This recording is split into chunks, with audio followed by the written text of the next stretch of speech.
Si Rico ay isang binatang naninirahan sa isang simpleng baryo sa parte ng Kabisayaan. Siya ang nag-iisang anak ni Mang Isko, isang kilalang albularyo sa kanilang lugar. Mula pagkabata, kasama na ni Rico ang kanyang ama sa panggagamot, sa paghalo ng mga halamang gamot, sa pag-oorasyon sa mga sakit at sa pangunguha ng mga anting-anting. Tahimik ang kanilang buhay. Simple, pero masaya. Ngunit hindi lang panggagamot ang laman ng puso ni Rico. Ang pinakamahalaga sa kanya ay ang dalagang si Alena, ang kanyang kasintahan. Si Alena ay isang magandang dalaga, may maamong muka at mahabang buhok. Mabait siya, magalang at masayahin. Mula pa noong sila'y mga bata pa, magkaibigan ang dalawa. Nang sila nga ay tumungtong sa tamang edad, naging magkasintahan na. Tuwing sasapit ang hapon, sabay silang naglalakad sa tabing ilog. Doon sila nagkikwentuhan habang pinagmamasdan ng ilog na dumadaloy at ang mga ibong nagliliparan. Rico, kung sakaling mawala ako, hahanapin mo ba ako? Tanong ni Alena minsan. Napangiti si Rico. Hindi mo na kailangang itanong yan. Kahit nasa ang sulok ka ng mundo, pupuntahan kita. Tugon niya sa kasintahan. Ngunit hindi niya alam, mangyayari nga ang sinasabi ni Alena. Isang umaga, maagang nagpaalam si Alena sa kanyang ina. Inay, may pupuntahan lang po ako. Babalik din agad ako. Ngunit paglipas ng tanghali, hindi pa rin siya nakakauwi. Pagdilim, nagsimulang mag-alala ang mga magulang ni Alena. Humingi sila ng tulong sa mga kapitbahay. Pumunta sila sa kakahuyan dahil alam ng mga magulang ni Alena na doon lamang ito nagpupunta kung minsan para maghanap ng gulay. Dahil sa kadilimang bumabalot sa buong paligid, ay nagsisindi ng sulo ang mga taong kasama nilang maghanap sa dalaga at kanya-kanya sa pagtawag ng pangalan nito. Alena! Alena! Walang sumasagot. Hanggang sa isa sa mga matandang babae sa baryo ang nagsalita. Baka kinuha na yan ng engkanto. Yan ang lugar kung saan maraming hindi nakakauwi. Samantalang si Rico, ng mga sandaling iyon ay kakatapos lamang mag-ayos ng mga dahon ng lagundi sa kanilang bakuran. Nang lapitan siya ng nanay ni Alena. Rico anak, nawawala si Alena. Kanina pang umaga, hindi pa rin siya bumabalik. Napakadilim na ng paligid. Nang marinig iyon ng binata, ay biglang bumigat ang dibdib niya. Agad siyang tumakbo papuntang gubat. Mabilis siyang tumatakbo sa mga damuhan. Sa ilalim ng mga puno, tinatawag niya ang pangalan ni Alena nang paulit-ulit. Alena! Nasaan ka? Alena! Sa kalagitnaan ng gubat, biglang tumahimik ang paligid. Wala siyang marinig na ibon. Walang hangin. Nang biglang may mahinang tinig siyang narinig.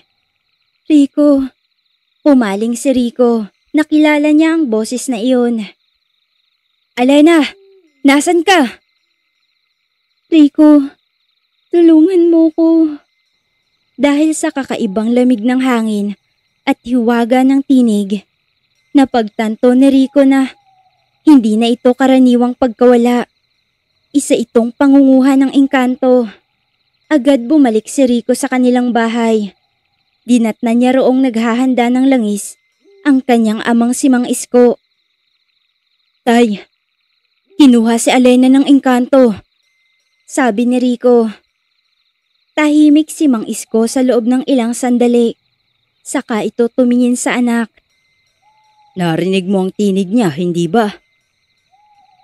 Tumango si Rico. Malinaw, hindi pa siya lubos nakakulong sa kanilang mundo. May pag-asa pa. Pero kailangan mo siyang sunduin. Ikaw mismo. Nagulat si Rico. Ako po, Tay. Oo. Ikaw lang ang makakapasok sa daigdig ng mga engkanto. May dugo ka ng albularyo. Kaya may panlaban ka. Kalagitnaan na ng gabi. Tahimik na ang buong baryo.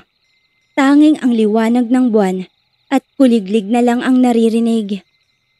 Sa loob ng bahay ni Mang Isko, nakaupo si Rico sa harap ng luma at itim na mesa. Nasa harap niya ang mga dahon, langis at maliit na bote na may pulang likido. Rico, ang mundo ng mga engkanto ay hindi basta-basta mapapasok.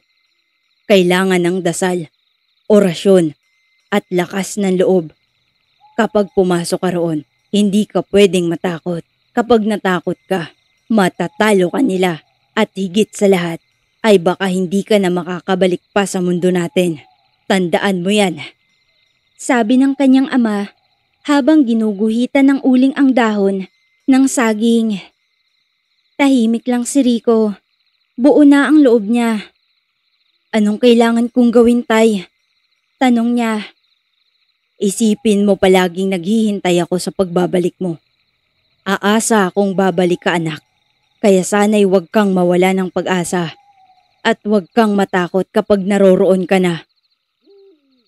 Tumango si Rico at ipinangako sa kanyang amang gagawin niya ang lahat. Maitakas lang ang kasintahan niya sa mundo ng mga engkanto. Babalik sa mundo ng mga taong ligtas at buhay. Kinabukasan, bago sumikat ang araw, nagpunta sila sa gubat. Doon sa mismong lugar kung saan huling nakita si Alena. May isang malaking puno roon. Matanda na, baluktot ang katawan at may mga ugat na parang ahas. Ito ang daan papunta sa daigdig ng mga engkanto. Hindi ito nakikita ng karaniwang tao. Bulong ni Mang Isko. Inilagay ni Mang Isko ang langis sa noo ni Rico. Binigyan siya ng maliit na supot na may lamang asin, dahon ng saging at piraso ng uling. Huwag mong iwala ito. Panlaban ito sa mga ilusyong ipapakita nila. Pagkatapos, binigkas ni Mang Isko ang orasyon. Taglay ko ang liwanag ng lupa at langit. Sa ngalan ng liwanag, ako'y dadaan. Walang harang na makakapigil. Walang engkanto na makapaglilihim. Biglang umihip ang malamig na hangin. Ang paligid ay parang lumabo. Parang nalukot ang hangin. At sa harap ni Rico, may bumukas na daanan sa ilalim ng puno. Parang pintuang gawa sa liwanag. Ang mga puno ay mataas at kumikislap. Ang mga bulaklak ay kulay asul, lila at pilak.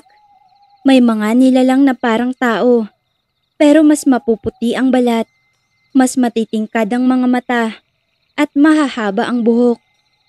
Narinig niya ang musika na hindi galing sa anumang instrumento ng tao. Parang himig na nakakaantok, pero nakakaakit. Rico, narinig niya ulit ang tinig ni Alena. Sinundan niya ito. Lumakad siya sa gilid ng kakaibang ilog na kulay ginto. Sa dulo, may palasyo na parang gawa sa salamin at kristal. Nang pumasok siya roon, nakita niya si Alena. Nakatayo ito sa gitna ng silid, nakasuot ng damit na gawa sa bulaklak at sinag ng buwan. Nakangiti siya, pero ang mga mata niya ay malungkot. Alena! Rico! Lumapit si Rico, pero may humarang sa kanya. Isang nilalang na matangkad, makisig at may korona sa ulo. Siya ang engkantong kumuha kay Alena. Hindi mo siya pwedeng kunin. Dito na siya. Mahal ko siya. Hindi mo siya pagmamay-ari. Sagot ni Rico. Mahigpit ang hawak sa supot ng anting-anting. Tumingin ka sa paligid. Masaya siya rito. Mas maganda ang mundo namin kesa sa inyo. Sabi ng engkanto. Napatingin si Rico kay Alena. Nakangiti nga ito. Pero biglang tumulo ang luha sa kanyang mga mata. Hindi ako masaya rito. Rico, gusto ko nang umuwi. Biglang lumakas ang hangin. Gumalaw ang paligid. Nagsimula ang ilusyon. Biglang lumitaw ang imahe ng isang bahay na maganda. Maraming pagkain at ang mga batang tumatawa. Pwede kayong tumira dito. Pwede kong ibigay ang lahat sa inyo. Sabi ng engkanto. Ngunit inilabas ni Rico ang asin at itinaas ito. Ako si Rico, anak ng albularyong si Mang Isko. Hindi mo ako malilindang. Itinapon niya ang asin sa lupa. Umusok ito. Nagsimulang manginig ang silid. Nawala ang ilusyon. Umatras ang engkanto. Napasigaw si Alena. Rico, kunin mo ko! Tumakbo si Rico at hinila si Alena. Sa kanilang likuran, ang mundo ng engkanto ay nagsimulang gumuho. Tumakbo silang dalawa pabalik sa pintuan ng liwanag. Sa isang iglap, nasa paanan na sila ng puno sa gubat. Umaga na. Maliwanag na ang langit. Hawak na Rico si Alena. Pareho silang pawisan at pagod. Rico, salamat. Akala ko hindi na ako makakauwi. Humihingal na sabi ni Alena. Mahigpit siyang niyakap ni Rico. Sinabi ko naman sa'yo, kahit saan ka padalhin, susunduin kita. Makalipas ang ilang araw, mula nang matagumpay na maibalik ni Rico si Alena mula sa mundo ng mga engkanto, naging tahimik ang kanilang baryo. Pero sa likod ng katahimikan, may gumagalang panganib na hindi nakikita ng mga mata. Ramdam ito ni Mang Isko, ang ama ni Rico, sa ihip ng hangin, sa amoy ng lupa, at sa tunog ng mga ibon tuwing hapon. Hindi matatapos sa ganito. Hindi sila papayag na basta mo lang kinuha si Alena, may babalik. Sabi ni Mang Isko habang pinagmamasdan ng langit. Isang gabi, habang natutulog si Rico sa tabi ni Alena sa silong ng kanilang bahay, bigla siyang nagising sa isang malamig na dampi ng hangin. Nang dumilat siya, nakita niyang bukas ang bintana at may puting usok na dahan-dahang pumapasok sa loob. Alena! Sigaw niya sabay takip ng kumot sa kasintahan. Agad siyang tumayo at sinindihan ng kandila. Doon niya napansin ang marka sa sahig. Isang bilog na may mga simbolo. Tila isang paanyaya ng mga engkanto. Bumabalik sila. Bulong ni Rico sa sarili. Kinabukasan, tinawag ni Mang Isko si Rico at Alena sa kanyang silid gamutan. Ngayong nakuha mo na siya, kailangan mo naman siyang ipaglaban. Hindi lang basta rito sa katawan, kundi pati sa kaluluwa. Kaya nilang hilain ang diwa ni Alena pabalik kahit andito siya sa mundo ng tao. Inilabas ni Mang Isko ang isang kahon na gawa sa kahoy. Sa loob nito ay may pulseras na yari sa buhok ng kabayo, ugat ng puno ng nyog at maliit na buto ng balete. Isuot mo ito sa kanya. Huwag na huwag niyang aalisin kahit kailan. Tahimik lang si Alena habang pinapaliwanag ni Mang Isko ang mga panganib na maaaring dumating. Ano po bang gusto talaga ng mga engkanto sa akin? Tanong niya. May dugo ka ng ninunong pinili na ng mga nilalang. Ang lahi niyo ay matagal nang minamanmanan, kaya kahit hindi ka sumama, tataniman ka nila ng tawag. Nang sa ganun, mangulila ka sa kanilang mundo.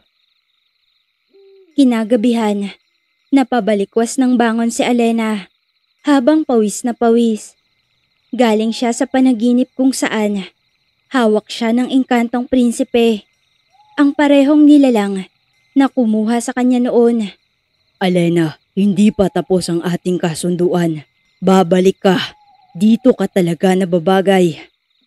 Bulong ng nilalang sa kanyang panaginip. Pagkagising, lumapit siya kay Rico. Rico, natatakot ako. Parang Tinatawag pa rin ako kahit gising na ako. Sumbong niya sa kasintahan. Niyakap siya ni Rico. Huwag kang bibitaw. Kahit anong mangyari, ipaglalaban kita. Pagpatak ng 12:00 ng gabi, nagsimulang mag-ingay ang paligid. Tumahol ang mga aso. Nagwala ang mga manok at umalo ng tubig sa poso. Rico! Alena! Labas! Sigaw ni Mang Isko. Dinala niya ang dalawa sa gitna ng bakuran. Doon ay gumuhit siya ng bilog sa lupa at pinaupo sila sa gitna. Pinagmasdan niya ang langit. May gumagalaw sa ulap. Darating na sila! Biglang lumitaw ang mga aninong hugis tao sa labas ng bilog. Makikinis ang muka, puti ang balat, at may mahahabang buhok. Hindi sila naglalakad. Lumulutang sila. Isa lang ang hinihingi namin. Si Alena, hindi siya sa inyo. Sabi ng prinsipe ng engkanto. Hinawakan ni Rico ang kamay ni Alena. Huwag kang aalis, sabi niya. Isinaboy ni Mang Isko ang asin sa paligid at nagbasa ng orasyon. Umalab ang hangin, nagningas ang bilog at dumaing ang mga engkanto. Hindi siya sa inyo! Sigaw ni Enrico. Matapos ang sagupaan ng dasal at kapangyarihan, umatras ang mga engkanto. Ngunit bago sila mawala, nagsalita muli ang prinsipe. Kung hindi siya babalik, kayo ang aming susundan. Isa-isa kayong mawawala. Pagkaalis ng mga nilalang, agad na bumagsak si Alena sa pagod. Agaran siyang nilapatan ng langis ni Mang Isko at nilagyan ng mga dahon sa noo. Tandaan niyo, ang pagbabalik ni Alena ay hindi pa tapos. Kailangan ng huling basbas mula sa pinagmulan. Matapos ang mahigpit na pagdepensa ni Mang Isko, gamit ang mga orasyon at halamang gamot, tila humupa ang panganib sa paligid. Ngunit alam nilang, panandalian lang ang katahimikan. Hindi pa tapos ang laban. Kinabukasan, habang nagluluto si Alena at nagwawali si Rico sa likod ng bahay, tinawag sila ni Mang Isko. May huling hakbang pa tayong kailangang gawin. Hindi sapat na narito na si Alena sa mundo ng mga tao. Ang kanyang kaluluwa ay kalahating naiwan sa mundo ng mga engkanto. Seryosong sabi nito. Napatingin si Rico kay Alena. Paanong kalahati, tay? Nagtatakang tanong ng binata. Ang mga engkanto, hindi sila basta-basta bumibihag ng laman. Kapag dinala ka nila sa kanilang mundo, tinitimbang nila ang loob mo. Kapag tumanggap ka ng kahit ano mula sa kanila, pagkain, inumin, halik o yakap, nagsusumpa ka ng hindi mo alam, tinanggap mo ang kanilang alok, kaya para sa kanila, ikaw ay kanila na. Tahimik si Alena. Bumalik sa kanyang alaala ang isang eksena noong nandoon pa siya sa mundo ng mga engkanto. Isang gabi, inabutan siya ng engkantong prinsipe ng isang tasang may kumikinang na likido. Uminom siya dahil sa matinding uhaw. Akala niya'y tubig lang. Uminom ako kasi parang hindi na ako makahinga nun. Akala ko mamamatay na ako. Mahinang sabi ni Alena. Tumango si Mang Isko. Kaya't ang huling basbas ay kailangan ng isagawa. May isang matandang puno sa bundok. Tinatawag iyon ng matatanda bilang puno ng paghiwalay. Doon isinilang ang unang pangontra sa engkanto. Sa ilalim ng punong iyon natin kailangang putulin ang natitirang koneksyon ni Alena sa mundo nila hanggat may oras pa. Kinabukasan ng madaling araw, nagsimula ang paglalakbay ni Rico, Alena at Mang Isko. Bitbit nila ang mga kailangan. Bote ng langis, sanga ng kamangyan, asin, at tela mula sa lumang dasalan ni Mang Isko. Hindi sila nagsalita ng marami habang paakyat.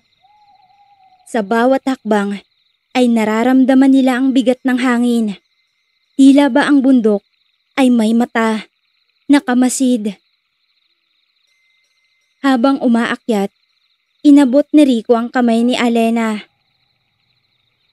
Huwag kang matakot. Nandito ako. Ngumiti si Alena kahit nanginginig ang kamay niya. Hindi ako natatakot hanggat kasama kita.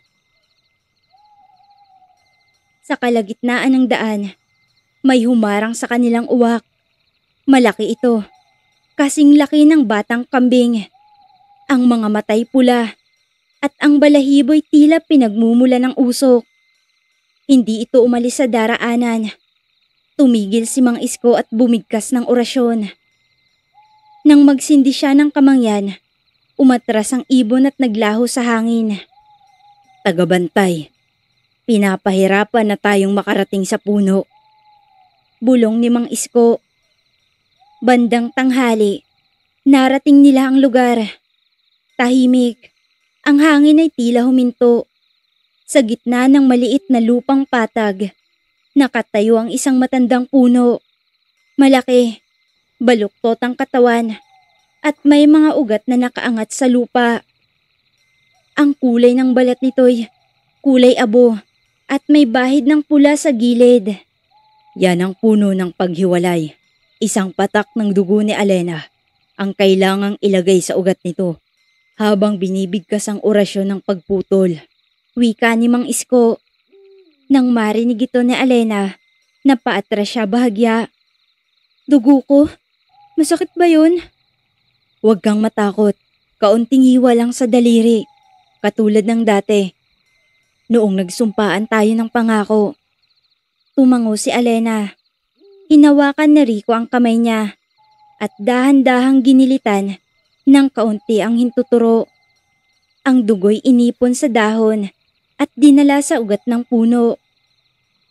Pinalibutan ni Mang Isko si Alena ng asin at nagsindi ng 3 kandila sa paligid. Naglagay siya ng langis sa kanyang mga palad at sinimula ng orasyon. Habang nagdarasal, umikot ang hangin. Ang mga dahon ng puno'y nagsimulang gumalaw.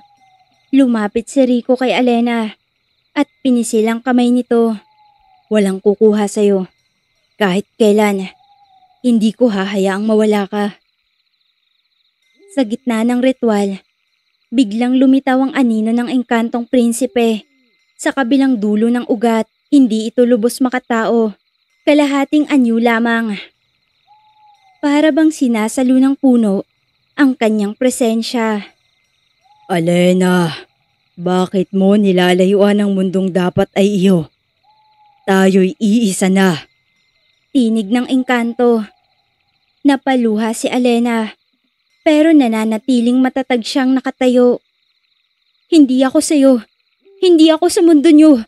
May sariling buhay akong dapat balikan at si Rico lang ang pipiliin ko. Biglang lumiwanag ang puno. Parang sumabog ang liwanag sa loob nito. Nawala ang anino ng engkanto at napaupo si Alena sa pagod. Tahimik ang lahat. Wala ng hangin. Wala ng mga mata sa paligid. Tila huminga na muli ang bundok. Lumapit si Mang Isko kay Alena. Tapos na anak. Wala nang koneksyon ang kaluluwa mo sa kanilang mundo. Malaya ka na. Niyakap ni Alena si Rico ng mahigpit. Salamat. Salamat po sa inyo. Hindi na ako babalik sa madilim na mundo nila. Ngumiti si Rico. At kahit uulitin nila yon, susunduin pa rin kita. Pagkababa nila mula sa bundok, sinalubong sila ng tila panibagong liwanag. Ang paligid ay parang mas maliwanag kesa dati. Mas presko ang hangin at mas tahimik ang paligid. Parang wala nang bigat. Ibang-iba ng pakiramdam ko. Ani Alena, habang nakatingin sa langit. Ganyan talaga kapag naputol ng sumpa. Pero kailangan pa rin nating mag-ingat. Kahit na naputol na ang koneksyon mo sa mundo nila, hindi ibig sabihin ay titigil na sila. Ang engkanto ay hindi madaling tumanggap ng pagkatalo. Tugon ni Mang Isko. Pagkarating nila sa bahay, agad silang nanalangin sa altar ni Mang Isko. Nagpasalamat si Rico sa mga espiritong tumulong. Ipinahid nila ang natitirang langis sa noo ni Alena at naglagay si Mang Isko ng anting-anting sa ilalim ng kanyang unan upang hindi na siya magambala pa sa panaginip. Sa unang gabi ng pagbabalik nila, mahimbing ang tulog ni Alena.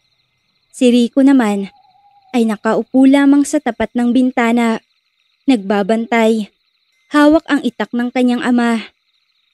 Kahit hindi pa siya ganap na albularyo, natutunan na niya ang tamang paninindigan, ang protektahan ng mahal niya, anuman ang mangyari.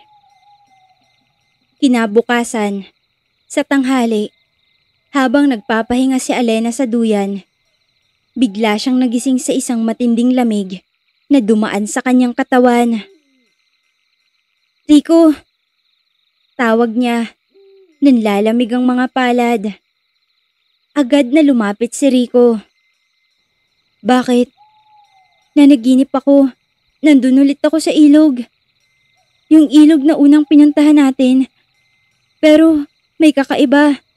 Maalon, maitim ang tubig, at sa gitna, may isang nilalang na papalapit ng papalapit." Napatingin si Mang Isko na noon ay nagpapakulo ng dahon ng lagundi. Gumagapang pa rin sila. Maaaring ang prinsipe ay may kapatid o baka may mas matanda pang nilalang sa likod ng lahat. Napaisip si Rico. Kung ganon, hindi pa itong huli. Sa gabing iyon, tinawag ni Mang Isko si Rico sa likod ng bahay. Ito ang itim na asin. Pinaghalong alikabok ng libingan. Pinatuyong ugat ng puno ng balete at asin mula sa dagat. Gagamitin mo ito para gumawa ng bilog sa paligid ng bahay. Huwag mong hayaang mabura kahit isang bahagi. Anong mangyayari kung mabura? Makakapasok sila. Buong gabi, inilatag ni Rico ang bilog na itim na asin. Inikot niya ang buong bahay. Maging ang malapit sa puno at sa banga ng tubig. Maya't maya'y sinusulyapan niya si Alena na natutulog sa silid. Tahimik pero tila naglalaban ng hangin sa labas. May dumadaing, may kumakaluskos. 2:00 ng madaling araw. Biglang bumukas ang pinto ng kusina. Walang hangin, walang tao, pero narinig nila ito. "Rico, may anino sa bintana!" Sigaw ni Alena. Dali-daling tumakbo si Rico sa silid. Hawak-hawak pa rin ang itak. Binuksan niya ang ilaw. Walang tao sa labas, pero may marka ng kamay sa salamin. Mahaba ang mga daliri. Para bang kamay ng sangang tuyot, pero may balat. "Hindi tao to." Bulong ni Rico. Lumabas si Mang Isko. Hawak ang isang buntal ng palaspas at banga ng tubig na may orasyon. Binuhos niya ang tubig sa gilid ng bintana at sinimula ng dasal. Sa ngalan ng liwanag, bumalik ka sa iyong mundo. Hindi ka nararapat dito sa amin. Isang malakas na hangin ang dumaan. Naputol ang ilaw. Tumigil ang mundo. Tila isang boses ang narinig sa hangin. Hindi niyo ako mapipigilan. Ako ang pinakauna sa kanila. Ako ang tagapagbantay ng daan sa pagitan ng dalawang mundo. Tumindig si Rico sa gitna ng sala. Kung ikaw ang daan, ako ang harang. Hindi ka makakakuha ng kahit isang kaluluwa mula sa amin. Hinawakan niya ng mahigpit ang itak, binasbasan ni Mang Isko ng langis, at itinuro ito sa bintana. Bumalik ka sa dilim kung saan ka nabibilang! Sigaw ni Rico. Biglang lumiwanag ang itak. Pumutok ang ilaw sa loob ng bahay. Sa isang iglap, parang may sumabog na hangin. Isang itim na ulap na nagkalat sa labas ng bahay. Pero hindi na nakapasok pa. Tumigil ang hangin. Muling tumahimik ang paligid. Hingal na hingal si Rico. Tapos na ba? Tumango si Mang Isko. Tapos na ang gabing ito. Pero huwag kayong bibitaw. Ang mga nilalang na iyon, hindi madaling sumuko. Pero ngayon, alam na nila kung sino ang humaharang sa kanila. Kinabukasan, habang kumakain sila sa balkonahe ng lugaw, ngumiti si Alena. Hindi ko alam kung papaano kita mababayaran. Mahina niyang sabi sa lalaki. Ngumiti lang din naman si Rico. Wala akong hinihinging bayad. Sapat nang nariyan ka pa na nababalikan kita. Umiling si Alena. Mahal na mahal kita, Rico. At kahit makabalik pa sila, hindi na ako matatakot dahil alam kong hindi mo ko iiwan. Niyakap ni Rico ang kanyang kasintahan. Sa likod nila, si Mang Iskoy nakatingin lang, tahimik pero mapagmatsyag. Alam niyang maaaring ito'y isang panandaliang kapayapaan. Pero habang nagkakaisa ang puso ng dalawa, walang engkanto ang kayang tumibag sa kanilang paninindigan.